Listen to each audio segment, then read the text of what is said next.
The debate में आपका स्वागत है। आज हम बात करेंगे पर्सनल बाउंड्रीज पर, मतलब अपनी सीमाएं तय करने के बारे में।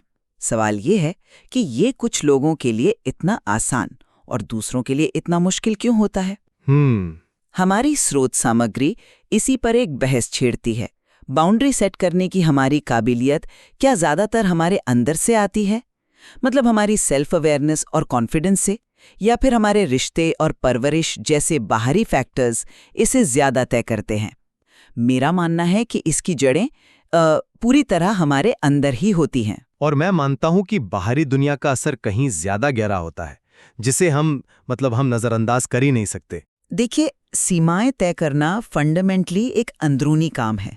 जब आप अपनी ज़रूरतों और अपनी लिमिट्स को लेकर साफ हो जाते हैं तो उन्हें दूसरों को बताना बहुत स्वाभाविक हो जाता है। स्रोत में जो प्रिया की कहानी है उसे ही ले लीजिए ना। जब उसने बाहरी दबाव के बावजूद अपनी ज़रूरत को प्रायोरिटी देने का अंदरूनी फैसला किया तो नतीजा अच्छा रहा। उसकी कामयाबी की चाबी उसका आत्मविश्वास था, ना कि उसके परिवार की मंजूरी। मैं इस नजरिए से सच कहूं तो इत्तेफाक नहीं रखता। हमारी सीमाएं तय करने की क्षमता हमारी बाहरी दुनिया से बहुत ज्यादा जुड़ी हुई है।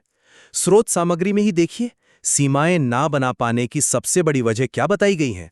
लड़ाई झगड़े का डर, लोगों को नाराज न करने की आदत, अस्वीकार किए जाने का खौफ, ये सब सामाजिक दबाव हैं, अंदरूनी नहीं। प्रिया की कहानी भी तभी सफल हुई क्योंकि उसके परिवार ने उसकी बात को सम्मान दिया।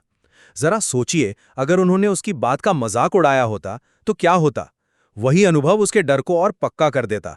इसलिए सिर्फ अंदरूनी फैसला काफी नहीं है, रिश्तों में आपसी सम्मान का होना भी उतना ही जरूरी है। आपकी बात सही है कि ये बाहरी दबाव हैं, लेकिन स्रोत सामग्री एक और बहुत जरूरी बात कहती है, अस्पष्ट व्यक्तिगत मूल्य।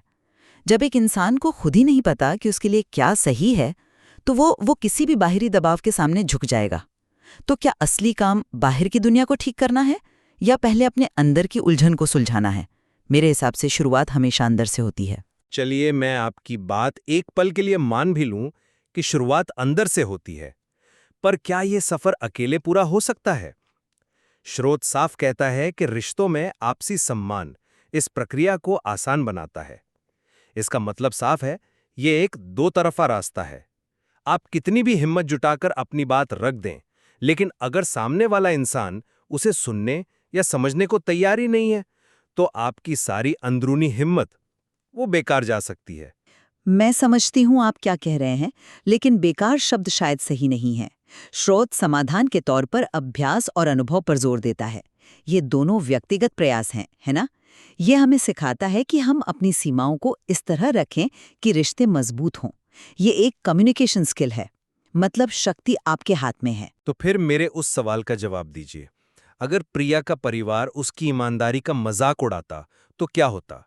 क्या उसका पर्सनल कम्युनिकेशन स्किल तब भी काफी होता? बार बार जब आपकी सीमाओं को तोड़ा जाता है तो अंदरूनी हिम्मत भी जवाब देने लगती है। बाहरी स्वीकृति या अस्वीकृति का अनुभव भविष्य में सीमाएं तय करने की हमारी इच्छा को सीधे तौर पर आकार देता है। ये सिर्फ हमारे बारे में नहीं है, ये हमेशा हमारे और दूसरों के बीच का एक संवाद है। ये एक बहुत जरूरी सवाल है। उस स्थिति में सफलता का पैमाना ये नहीं होता कि परिवार मान गया, बल्कि ये होता कि प्रिया अपनी जरूरत पर टिकी रही, भले ही उसे विरोध का सामना करना पड़ा।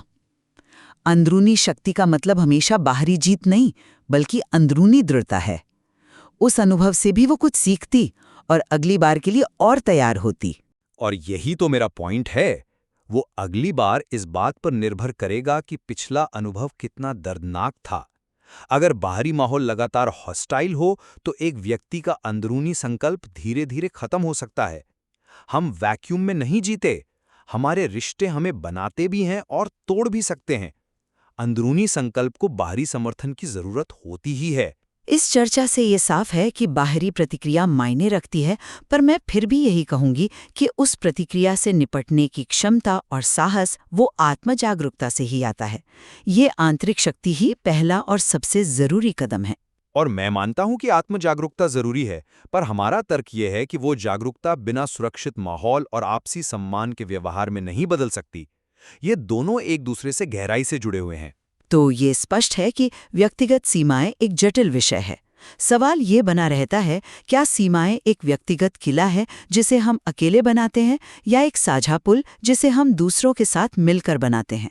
हमारी स्रोत सामग्री इस पर सोचने के लिए और भी बहुत कुछ देती है।